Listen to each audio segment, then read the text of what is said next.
Hello to everybody. Welcome to Ask Me Anything for this year's midterms 2022, the most existential election of all of our lifetimes. I know you hear that every cycle.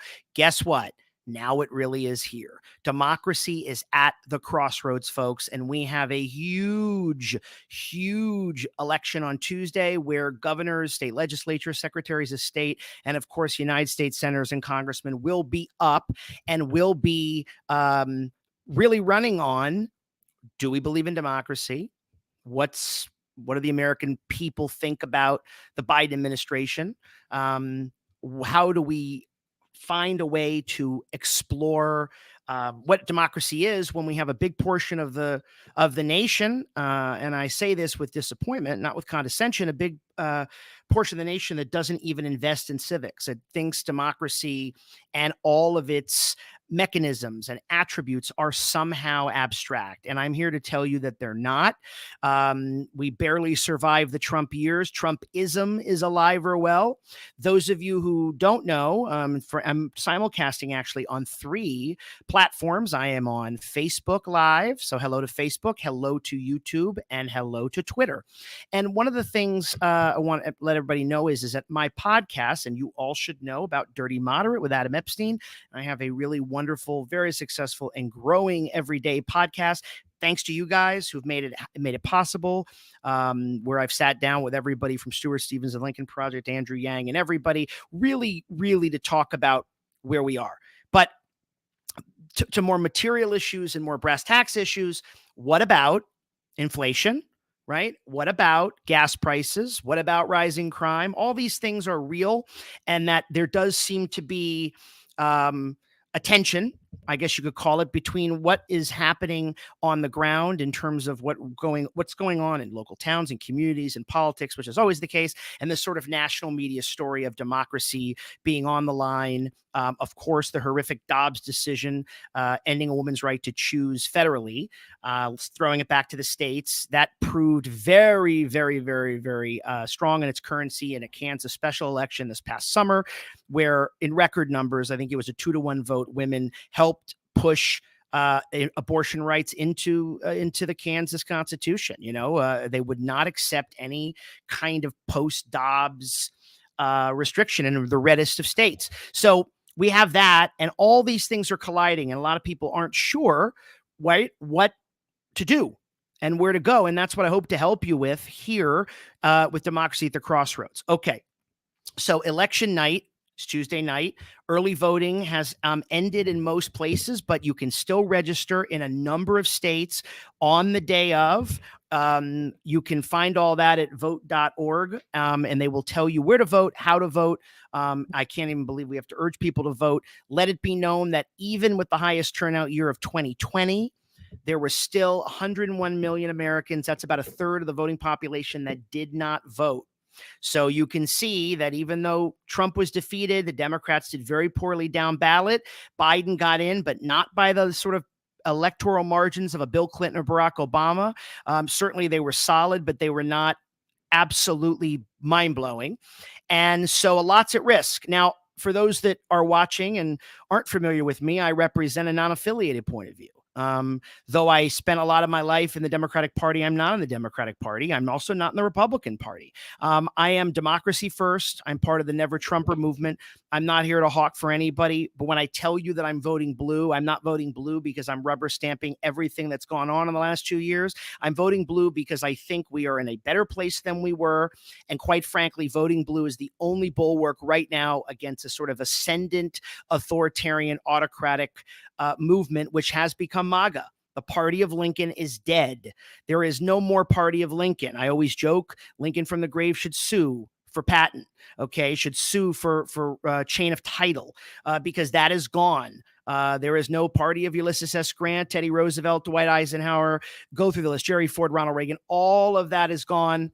And whether you agreed with those people or not, they represented an important center-right viewpoint on the American landscape as an alternative to the Democrats. Now we have the Democrats, and by and large, of course, this doesn't apply to every single Republican, but the Republican Party has morphed into a MAGA-driven extremist party, where the likes of people like Marjorie Taylor Greene or Lauren Boebert of Colorado and Matt Gaetz and Jim Jordan, Louis Gohmert, all the extreme kind of firebrand people who are in Trump's pocket, who continue to spread the big lie that the 2020 election was stolen.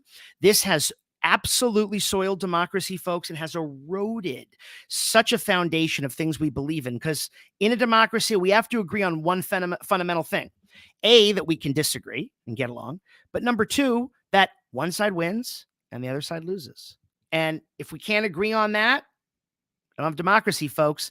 You know, we may be entering a very scary era where if the Democrats do pull out a sort of squeaker on Tuesday night, and they are certainly on the line, all polls indicate it could be very, very, very close. The question then becomes, will the Republicans cry foul? They're already saying it. Trump and his allies, people in conservative media, are sowing doubt on the credibility and credence of the election already in anticipation of possibly losing. It may also be a red wave. What I will tell you today is just some of the numbers that are at play, but I can't tell you those will be the final numbers. We've learned in 2016 and in 2020 how polling led us astray. We're off by 2 or 3 points, which made a huge difference. I mean, you know, nobody anticipated the Democrats losing a dozen seats in the House in 2020, more state legislature seats, though barely holding the Senate to 50-50. No one anticipated all of that. With the defeat of Trump, they thought there would be some down ticket action. Again, that didn't happen. And that speaks to where we are this year. Will voters be even more ticket splitty? Let's say that. Are voters going to make a choice? Let's say in the state of Pennsylvania, let's start with that, where there is an enormously hot Senate race that has gripped America's attention. Mehmet Oz, the Oprah invented, though Oprah has now endorsed his opponent, the Oprah invented former cardiovascular surgeon turned supplement peddler, is running as a MAGA Republican in Pennsylvania. Some people call Pennsyltucky because there's Philadelphia, Pittsburgh, and in between is, you know, a lot of votes are up there. They're not all blue, that's for sure. They might call him purple. He's running against Lieutenant Governor John Fetterman, who last May had a stroke and in a recent debate performance gave a lot of people pause as to whether or not he could do this job. Now, questionable health issues and disabilities aside, you know, one has to worry, would John Fetterman be able to serve out his term? But then one has to worry more, in my opinion, would Mehmet Oz, with no qualifications other than a slick TV style snake oil, let's say salesmanship, right, would go to the Senate, a guy that mainly has lived in New Jersey and now is running for the Senate in Pennsylvania. There's all sorts of issues in this race, but the race is very, very, very heated. And there is a governor's race. And this is very important for everybody watching. Governor races, gubernatorial races are very, very, very key this year. It's not just about one body or one branch of government or one office. Governor races are going to be very important for the 24 election. Who is going to be in charge of those swing states? How will the votes be counted? That's left with secretaries of state who are responsible for the vote count and overseeing the elections in that state. You know, the overall voting, not the actual specific vote count, but really certifying it and saying, you know, this was the winner fair and square. And a lot of people are running on the idea that 2020 was still a lie. There are over 300 election deniers on the ballot. That's right, over 300, and they are running on the Republican ticket. If they were running on the Democratic ticket, I would say so. Before everybody yells at me and comes at me from the other side, I know Stacey Abrams didn't properly concede her loss. But also, liberals didn't storm the Capitol, right, and try to overthrow the United States government. They didn't approach clearly a loss with the idea that it was a win and that they would use violence to claim something that wasn't theirs, to invalidate 81 million votes for Joe Biden. Now, in the popular vote, it should be said, though the Electoral College was much tighter, that it was a 7.5 million vote margin for Biden, and that was a huge margin and a huge turnout. But Electoral College is Electoral College, and he squeaked out in those swing states like Wisconsin, Arizona, and Georgia even. So 45,000 votes more, and Trump would have been reelected after that pandemic, after all of that, what we saw. But since then, and yeah, I know y'all want him to go away, we're living with Trumpism. It is a Trumpist party. Matter of fact, he has teased this week he will be running again in 2024. I've been saying this. He not only is running, he's going to be the GOP nominee. The field will be cleared. All you DeSantis lovers, I'm not one of those. You can take your love and wait till 2028. It is not Ron DeSantis on the ticket. It is going to be, it's definitely going to be Trump in the maybe it might be Ron DeSantis as VP. I highly doubt it. I think it's going to be, honestly, like a Nikki Haley, or God forbid, the Arizona Republican running for governor right now, former local broadcaster Kari Lake. Folks, all eyes are on Arizona. First of all, Arizona, you may remember, went for Biden. It was the first call Fox News made, and alarmed and angered Trump and all of his supporters, and said they were going soft, all the usual rhetoric. But remember this about Arizona too. Joe Biden was the first Democrat other than Bill Clinton in 1996 to carry the state since Harry Truman. Now the state is purple, trending bluer. A lot of Californians have moved there. There's sort of the Native American vote came out for Joe Biden, but it's all about the greater Phoenix area, the Maricopa County area. So when you're looking at Arizona, the Democrat Katie Hobbs is in a very, very tight race because Kari Lake is a telegenic TV personality with a lot of charisma. Matter of fact, I think win or lose, she may be the next big MAGA star. And that should worry you, because here's a woman who, by all accounts, was basically a liberal, her colleagues say, was actually pro-choice. She is not just running as a Republican. She is running hardcore MAGA. And this is a huge, huge race. Okay. And Arizona, again, puts, I like to say, democracy on the line. I always say on the podcast, we're saving democracy one episode at a time. And I am not here, again, I want to make it clear, to hawk for just the Democrats. I just believe the Democrats are the only viable party right now that is committed to democracy. Disagree with them. Challenge them. That's democracy. Disagree with some of the economic policies, the energy policies, and all that stuff. And I think the Democrats have reached this inflection point because we've had so much post-pandemic chaos. Absolutely, inflation has gripped nations worldwide. The war in Ukraine has affected oil prices and gas, et cetera, et cetera. But, we have seen the loosening of crime laws in big cities, ending things, or reducing the nature of cash bail. And we have seen a huge uptick in crime in New York City, in Los Angeles, and San Francisco, where more liberal DAs aren't even prosecuting. Cops aren't even arresting people who shoplift up to $1,000. Things have to be locked up in stores. The homeless problem certainly exploded. COVID-19 did not do anybody any favors, not the least of which were the people who were unhoused to begin with. But we've got a lot of problems on the ground. So we have this collision where we're looking at democracy from here, but we're looking at all the realities down here. And I know it. I speak to people all the time. They say, but Adam, I can't, afford all my bills. I can't pay my rent, and these policies are hurting me. And, saving democracy, is that like an abstract idea? And I try to say it isn't, because without democracy, none of these issues matter. Inflation and gas and all these things, I'm going to get to them in a second, but they are always temporary. Once you lose democracy, it's gone. Okay. And when I say lose democracy, I'm talking about not tanks in the street. I'm not talking about some military coup with a guy in fatigues screaming some mantra, down Main Street. I'm talking about the erosion of democratic norms and foundations. Most autocratic governments, at least in recent times, be it Hugo Chavez, Victor in Venezuela, Victor Orban in Hungary, Bolsonaro in Brazil, who recently just lost, but all of them were elected. They were elected, just like dictators in the past were elected.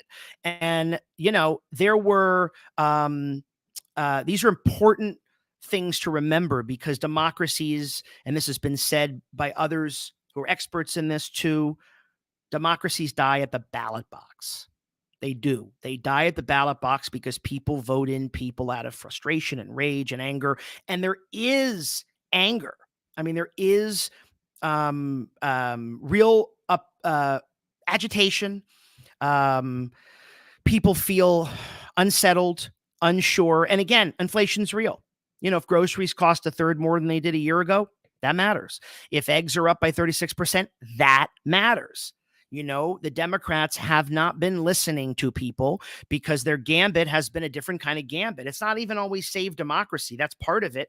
But I think the far left hurts them a lot. The gambit is identity politics. And if you disagree with me, you're a racist or you're a sexist. And if you voted one way, you don't believe in America anymore. And we've created this horrible binary where, listen, I am always going to be fighting against MAGA and fighting for democracy. But if a voter who is undecided says, what's your plan for inflation? How do we deal with rising gas prices? I am worried for my safety in my community. If your answer is, well, inflation is global, which has been what a lot of people say, or it's not Biden's fault, which it necessarily isn't, but go on, or that, hey, there's a war in Ukraine, or I don't know, people are angry after the pandemic. All those things are not answers to a voter. And I don't think the Democrats have fundamentally answered that question. I hate to say it. I want them to. I want them to win and win big on Tuesday. I say that. I know there'll be people on here on the podcast who are hardcore Democrats who listen to me. Then there's Republicans and there's independents like me, people who are politically homeless that say, well, we have real problems now that are not hot button issues. They're real issues. Can I pay my rent? I mean, if someone can't pay their rent, or someone feels like they don't have adequate health care, or somebody feels that they live in an unsafe neighborhood, and when they call the police, like in a place like Portland where the police won't come, that's a problem. People aren't just going to say, well, yes, but, it's very important because, we've had a long history of oppressing other citizens. That is not going to play into the practicality of people voting. And that is one of the key things that we have to talk about here is there are 35 Senate races out total this year. The key ones we are watching, though, Nevada, Arizona, Wisconsin, Pennsylvania, and Georgia. Of course, I still keep Ohio in the mix. J.D. Vance, author of Hillbilly Elegy, huckster guy, is running against a fabulous, fabulous candidate. I believe one of the best the Democrats have, Tim Ryan of Ohio, congressman.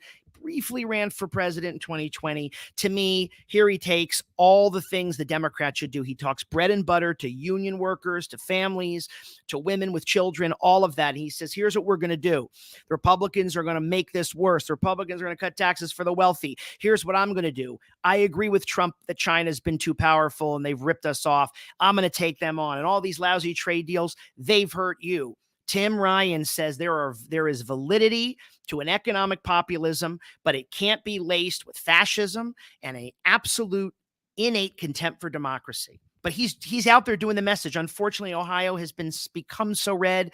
There used to be a saying, as Ohio goes, so goes the nation. It is really less of a swing state than it ever was. Hard to believe Barack Obama carried it twice, but Ohio was a 8-point win for Trump in 2016 and roughly the same amount in 2020. So, Tim Ryan, though polls are showing it really, really, really, really close, I think has a tough nut to crack. I still think he can pull it out.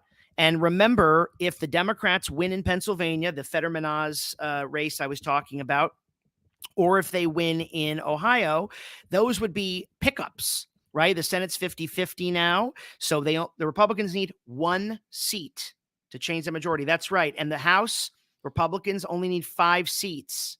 That's it. So I just want to make that clear. This is so narrow, right? This is within an inch of its life, within a hair's breadth. It can go either way. It could be a blowout, in a place like Ohio. But if Tim Ryan were to win in Ohio and or John Fetterman would win in Pennsylvania, they would be pickups because Republican Senator Pat Toomey in Pennsylvania is retiring.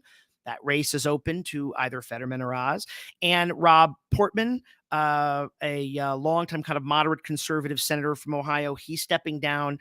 And so J.D. Vance, who once called Trump the next Hitler, has decided to become a Trump-backed election-denying loon, a man who talks about being Mr. Appalachia, though he went to Yale Law School. Some people joke the title of his book is Hillbilly Elegy, call it Yale Billy Elegy. I think that's very clever. But beyond that, it's going to be J.D. Vance or Tim Ryan. And Tim Ryan, I just can't emphasize enough that if there were more Democrats like Tim Ryan, the Democrats would be cleaning up. And not because Tim Ryan ignores those things, not because he's not woke enough, and not because he doesn't talk about gender-affirming surgery. He believes in it. And guess what? A lot of people believe in it. But when you make the focus of your campaign something other than what's at hand, like an abstract thing, like, well, 7 years ago, so-and-so said a racist comment, so let's cancel them. Irrelevant to what's at hand right now. Might have been a mistake. Who knows what somebody said?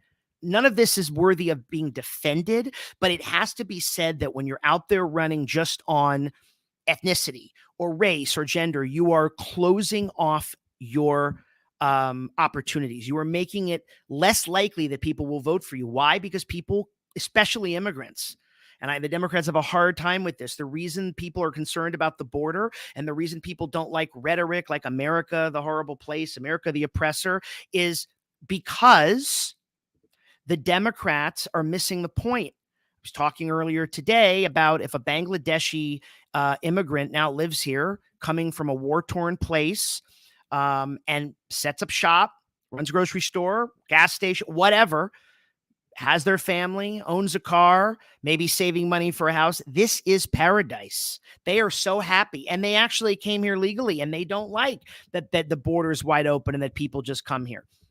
Are they racist, or do they just want to see the law enforced? They're certainly part of a minority. And these are the complications that I think have made identity politics such a lousy gambit for the Democrats. Where Tim Ryan, back to him, talk about how people's pocketbooks are going to feel better and how even if the Republicans promise X, Y, and Z, what do? Obama said this weekend, they just cut taxes. First of all, Biden's still there, so not going to really get much through. But that's all they do. Cut taxes, right? Maybe deregulate a little bit, but they're not really helping the individual in that way. Look, I'm a true free marketeer. There's a lot of conservative principles I have, and those conservative principles are not to be dismissed, okay? They are not to be dismissed, but that also means that I don't want to vote for a party, right? Because they might cut my taxes, or just because it might be a more free market approach, especially when they're sowing the seeds of the end of democracy. Okay, a couple questions. Are there really no safeguards outside of the power of the voters to protect the electoral vote? Well, actually there are. I would like everybody to listen. He's more eloquent than I am on this. David Levine, recently on the podcast, it's actually our last episode. He is an election security analyst, and he monitors elections. He studies them. He also analyzes the threat from without, outside, meaning the Russia threat and all that stuff, threats from Iran, the cyber threat. But he also looks at how elections are administered, and the 2020 election was the safest and the fairest. And that is absolutely true. So not only is it horrific that there's lying going on, it's horrific that anybody would ever say that it's even remotely questionable, okay? I know it's hard to believe that Cheeto Von Moron didn't get reelected, but he did not get reelected. You lost. If you don't get it, you're in a cult, okay? I don't respect that. I would like you to reconsider the promise of this great country. I won't discard you, but you're in a cult. That's what you are. You're listening to Jim Jones. You're drinking Trump aid. Okay? Party's over. You didn't win. You might win Tuesday. You might win big. And if you lose, is it rigged? If you win, it's not rigged, right? But if you lose, everybody cheated. Now think about that. You have to be a lunatic to really believe that's the case. That doesn't mean that you have to support big government spending or overly restrictive gun laws or green policies that sort of may or may not be the right thing at the time when we're still a fossil fuel economy. I understand those concerns. Or that your grocery bill and gas bill are unaffordable. All those things exist at the same time. I'm politically homeless because I don't find myself well suited to either party because I'm such a unicorn, but I am able, because of country, to put the Democratic Party first. Are the Democrats their own worst enemy? I say yes. They have been some of the worst messengers, and I sound like I'm hard on them, guys. I'm voting for them. Sit down, relax, calm down, but I want there to be tough love. Instead of saying and acting like they are in not a cult, but God forbid you criticize anything, they have a lot of problems, and they haven't messaged. Biden is an incredibly prolific president. He's done a lot of stuff. I don't agree with everything, but I like a lot of what he did. But guess what? Some of those big spending policies did contribute to inflation. They're not the sole cause, but we've injected, right, from the 2020 alone, added 3.4 trillion to the deficit. Do you know that before the Trump years, we never had a deficit that was $1 trillion or more? The current national debt right now is $31 trillion, and neither party cares about it. And it makes me desperately worried about the future. You're worried about this and someone else is worried about that. I'm worried about that. I'm worried about my brother's kids and your grandkids and everybody else's kids, because they're going to be left with this credit card bill that they cannot pay. And the bill will come due. It will come due. And neither party cares. The Republicans spend like drunken sailors. They cut taxes. They don't cut them on the middle class enough. They cut the majority of the Trump tax cut went to 80% of those tax cuts went to people making $86,000 or more. Okay. And I understand those aren't millionaires, but still, and they're unpaid for. It's trickle down economics. You want to cut taxes? Cut taxes. But you got to pay for them with appropriate cuts in spending. You can't be a fiscal conservative if you don't do those things, right? Now, what does someone who is a fiscal conservative and social liberal, I'm being asked, do in today's politics? Honestly, I'd say that's where I am if I had to reduce myself to a category. You vote Democratic for the meantime, because I don't think that there are any policies on the right that trump, no pun intended, the big lie or the essence of democracy, or the idea that we can say what we want, we can loathe our enemy, we can not just disagree, we can detest fellow Americans who might be liberal or moderate, or again, LGBTQ or people of color. They're not part of the family. Everybody's part of this family. And I think what we're missing here is we are Americans. There's all this divvying up of whoever we're all these things. We're all these things, you know. How about we're Americans and we're human beings and we all work hard and play by the rules, and everybody feels like we're getting a raw deal, but we've had the luxury for the longest time of living in a democratic country. We didn't worry about it. You know, politics has been polarized since the dawn of the republic. If you don't know that, then you haven't read your history. It's true. Back to the founders, go through the Jacksonian period. Certainly, we fought a civil war in this country where roughly 700,000 Americans were killed, right, on a battlefield over slavery, over a war that had to be fought. Lincoln saved the Union. But we've had those divisions, and we've had fractious, aggressive, partisan divisions just because we live under Fox News. Don't listen to that. They're spreading lies. But guess what? All newspapers in this country and all the small localities and towns, especially in the 19th century, but beyond, were partisan papers. You know, whether it was the Savannah Beacon or and I'm making this up, but you know, the Indianapolis Star, and well, that's a paper actually, but they had a point of view. They were not neutral. They weren't, you know, in those days, they might've been pro-populist, anti-populist, might have been pro-gold or anti-silver. I mean, there's different issues, but they had a partisan bias. Okay. And that has to be said, and that has to be looked at. And, you know, right now, I just want to say, I got some more questions I'm going to answer here. Right now, though the electorate is older and whiter than it was in 2018, interesting, which is when the Democrats won the House, by the way. And of course, 2020, then Biden gets elected, Trump loses, and the Democrats narrowly capture the Senate, winning those 2 Georgia Senate seats. We'll talk about Warnock in a second, but that was Raphael Warnock, currently senator of Georgia, and John Ossoff, the other senator. Ossoff is not up this year because only about a third of the Senate's up every 6 years. So you don't have every senator up. Every congressperson is up. There are 435 seats. Every 2 years, they got to face the voters. A lot of fundraising, and I think that's hurting us too. Okay, but older, whiter electorate than we've had in a long time, but the Democrats are leading as of today in early voting 50 to 39. Okay, 50% to 39%, which tabulates to a vote lead of 4.2 million. Okay, now 4.2 million more votes. The thing about we want to say about this is great, but I'm even leery about saying these things, and they keep saying it because I know there's been a surge, and I love that there's a rush to the polls. Actually, the youth vote is slightly up from 2020. It is not yet matching according to numbers 2018. And the youth played a big part in the Republicans losing the House, the Democrats winning that year 4 years ago. But Tuesday's what matters. Tuesday, you could have such a mass turnout. You could have a bigger blue turnout or a bigger red turnout. I don't know. But that's where we are. So I will tell you, though, that an NBC poll released today, or actually released yesterday, in terms of midterm interest, has shifted dramatically in 2 weeks. There's varying opinions as to why. GOP 2 weeks ago, right? 78% of Republicans, likely Republican voters, were interested, and 69% of Democrats were interested. Interesting. Not as you'd think it'd be the other way around. Now, 73% tie. Both likely voters, both parties have a 73% interest in showing up to do something about this imperiled republic. Okay, now, how does the Republican Party do such a good job unifying their votes, but the Democrats splinter and can't unify? That's a great question. First of all, there's an old saying in politics: the Democrats fall in love, the Republicans fall in line. Partially, it's because, quite frankly, they've been a straight white corporate marketing machine.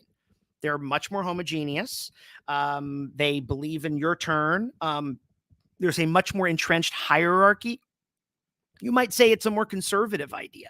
If you notice, the Democrats don't necessarily nominate the person who ran before, and, it doesn't work, meaning that, Republicans, for example, it's always the next guy's turn, right? I mean, Nixon was Eisenhower's vice president. He naturally would be the nominee. You go through the list, right? And then, of course, Ford and, H.W. Bush was vice president for 8 years under Reagan. Then he ran, right? And then you go on beyond that, people like Mitt Romney, who ran in 2008, they got to be the nominee in 2012. John McCain ran in 2000, didn't beat Bush in the primary. George W. Bush, he was the nominee in 2008. They tend to do that. So there is an innate unification because, A, they rally around their person. They rally around the idea that they're all the same. But also, to answer your question, they're not the Democrats are a ragtag band, right? Think about it. It's everybody from African Americans to women to gay people to some white people to some educated people to some immigrants to not some immigrants. That's the demographic. It's harder to unify that. And each group wants what they want. Might call them interest groups. Nothing wrong with it, but that's just the truth. They're kind of a bigger tent. So they have that problem. They also have a inability sometimes to realize that though they might be fighting for good, they're speaking down to people and they're making it seem like people who don't hold their views are not worthy or somehow automatically hateful or automatically divisive. And that is really damaging. That's damaging to the Republic too. I mean, nothing seems to be as poisonous as the big lie these days and the real threat we have. But it's tough to get the Democrats to not fall in love. Biden thankfully beat Bernie Sanders, to get the nomination. I think he was the only guy to beat Trump in 2020. But I have all these friends who are like, what about Elizabeth Warren? And Elizabeth Warren would not win the presidency. You just have to accept that and move on. Republicans would say, screw that. Who do we got? That's just how they look at it. It's a crasser, colder, more calculated look at politics. All right, what about a flat tax? I'll tell you, I've thought about a flat tax for a long time. I remember back in the 1996 campaign, those of you old enough may remember, Steve Forbes of the Forbes magazine ran for president, making a flat tax central to his premise. The idea that our tax code should be simpler and fairer and actually kind of like a thumbnail makes a lot of sense to me. I think there is a valid argument, though, about a flat tax to say that should everybody be paying the same rate? Because that would mean then that the billionaire or the millionaire, billionaires don't seem to be paying taxes, but that the millionaire, right, would pay the same amount of taxes, the person making 50, 60,000 a year, obviously still in this country below a certain income threshold, nobody pays taxes. So I'm talking about whatever it is, 40 grand and up. Is that fair? Some people would say fair is not the right question, but I think that's the trouble. I do think, though, that there's a lot of money in a complicated, overwrought bureaucratic tax code. All these deductions and, stuff and all that stuff, all that crap that mucks up the politics. Guys, very important. And thank you all for joining and asking all these amazing questions. This Tuesday night, I am live doing coverage of this election, midterms 22. You are watching, sort of a little preview of it now, but it's going to be Democracy at the Crossroads. We are going to be covering the election and having multiple guests. And of course, we are going to have people like Mike Madrid of the Lincoln Project joining us to talk about the results as they come in. A whole host of others are going to be joining to say what's going on. What are we watching? Is this a red wave? Is this a surprising blue wave? Is this a purple wave? Is this a no wave? We're going to be doing it. And we're going to be here. I think we're starting at 7:30 Eastern.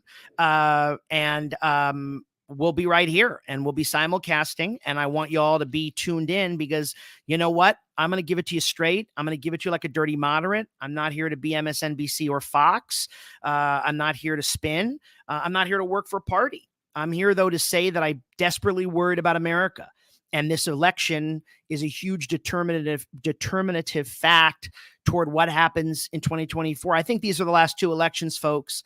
And then if we don't get them right, I think that this experiment in democracy may be in its twilight years. I mean, we're older than Athens is already.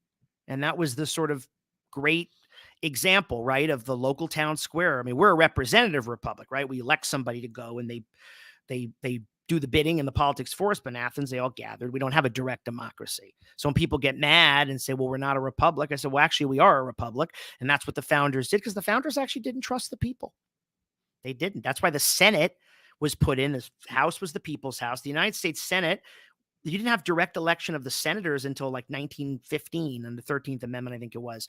And yeah, state legislatures through 1789 to 1914 or 1915 chose your senator. It was very elitist, but it insulated them from the people. You know, I don't like that scenario, but that's the way it was. So again, Tuesday night is a huge night. We're really excited to do full on coverage for you. Also, you know, we're going to have a variety of guests. As I said, Mike Madrid, Lincoln Project, on the show recently had a great talk with Colorado talk show host, libertarian conservative Ross Kaminsky. The guy's great. If you live in Colorado, you should listen to him. And, you know, he's a really bright, I'd say center right, even largely conservative voice, non-Trumpy, not into Trump, but you know, speaks to the free market and speaks to capitalism and all the things. Former South Carolina Senator, State Senator Joel Laurie. He's a longtime member of that chamber. He'll give us his take on, I mean, South Carolina is not really in play this year, but South Carolina is so interesting because it is the state of Lindsey Graham, and it was once a great Democratic state. It is red, red, red. Real quick, does Merrick Garland indict Trump before he announces his 2024 run? That's a really good question. Trump says he's announcing November 14th. Given the pace of things, I don't think that Merrick Garland, I mean, I think you can time these legal issues, but they really have to be so precise, and you have to have beyond a reasonable doubt, essentially, evidence, really. You can't just indict people. Let me say this. People are so angry at Trump. I'm angry. Yes, he's a crook. He's done all these things, but you still have to have evidence. You can't just say he's a crook, right? And so, you know, I do believe, if you ask me the prediction, I can answer you this. Merrick Garland will indict Trump, and Trump will run indicted, and he will be more popular. I'm not the only one who says this. You're going to see this. Everyone's waiting for this guy to be carried off in cuffs. Try again. If you're listening to people tell you that, you're being lied to, or you're too partisan, or you're hoping. Yeah, he has no business taking national security documents, classified documents. Of course, he shouldn't have done it. Of course, his call to Zelensky to extort him and to dig up dirt on Hunter and Joe Biden before an election of an opponent he was going to run against. Of course, that was impeachable. Of course, he fomented an insurrection and incited it, right? Of course, January 6th hearings, we didn't need those to tell us. We saw it with our own eyes, but they certainly helped make crystal clear what we're up against. But there still has to be, it has to be legally sound. It has to be foolproof. It has to be, you know, no holes. So I can't tell you whether he does it before, but I think he's going to do it. I think the DOJ is going to do it. To be clear, the Department of Justice is not a personal lawyer for any party. I know in the Trump years, people kind of got confused, thinking that somehow, well, I don't know, that the DOJ works for the president. The DOJ right now, Merrick Garland, do not work for Joe Biden. They work for you. Okay. That's the nation's highest, you know, level of enforcement. And it's not a Democratic or Republican thing. That's really gotten twisted. That right there is an erosion of democratic values. That's what that is. But folks, I am really ready for Tuesday night. I hope you are. I hope you voted. Okay. I really hope you voted. I can leave you with this or kind of tell you this. The GOP, the betting markets are all betting on the GOP. There are a lot of last minute polls, some of which are heavily Republican, which have a red wave coming. Governor races in Wisconsin, Michigan, Pennsylvania, Arizona. Democrat will win in Pennsylvania. Democrat will win in Michigan. I believe incumbent Tony Evers will win in Wisconsin, but maybe not. That guy running for governor, the Republican running for governor, said if he wins, a Republican will never lose again. A Republican will never lose again. So Tony Evers, or Evers, however you pronounce it, the Democratic incumbent, must get reelected because, again, this isn't, are you conservative? Are you free market? Or are you more liberal? Do we need a new deal? Or do we need Reaganism? This is democracy versus autocracy. There are two choices. That's all you have. Okay? It's America or Trumpism, folks. You can't have both. And that's why Tuesday is so critical. And that's why I will be doing it live all night with guests covering a whole host of issues. You know, of course, my commentary, their commentary, and everything else. Mike Madrid, actually, for GOP, former GOP strategist and co-founder of the Lincoln Project, will speak to this. We're also, his episode will drop tomorrow. We talked all about who was going to win, or not just predictions, but the state of the race. And he, as I said, will be joining us Tuesday night as we broadcast live. Do not forget to go to vote.org, vote.org, vote.org. It is so important that you go and that you vote. And what I mean by that is that it tells you what to do. What is your voting plan? Vote.org has every piece of voting information. You put in where you are, where you live. They will direct you. Folks, if you are not subscribed to Dirty Moderate, my podcast, what are you doing? Come on, join the great masses of people storming our barricades every week. We are everywhere and anywhere you get your podcasts. We are at Apple, Google, Spotify, Amazon, Pandora. We also on Tuesday will be live on Twitter and YouTube, so make sure you catch us there. Our YouTube channel is relatively new, but we're killing it there too, and people are excited to see me, not just hear me. We have a sneak preview of my interview with Andrew Yang, who started with Governor Christine Todd Whitman of New Jersey, former governor, the Forward Party. We're going to have a sneak preview of that interview before the episode drops. And of course, go to dirtymoderate.com, where everything Dirty Moderate is. My Substack, which is my weekly newsletter. All the episodes are there. It's one-stop shopping for everything. Everything we do can be found at dirtymoderate.com. Make sure not to forget. And also follow us at Dirty Moderate. That's all, at Dirty Moderate on Twitter. And on Instagram. You can find us everywhere. And I'm so happy that we simulcasted today. Folks, thank you for joining us. And of course, as always, stay dirty, stay moderate, and stay safe.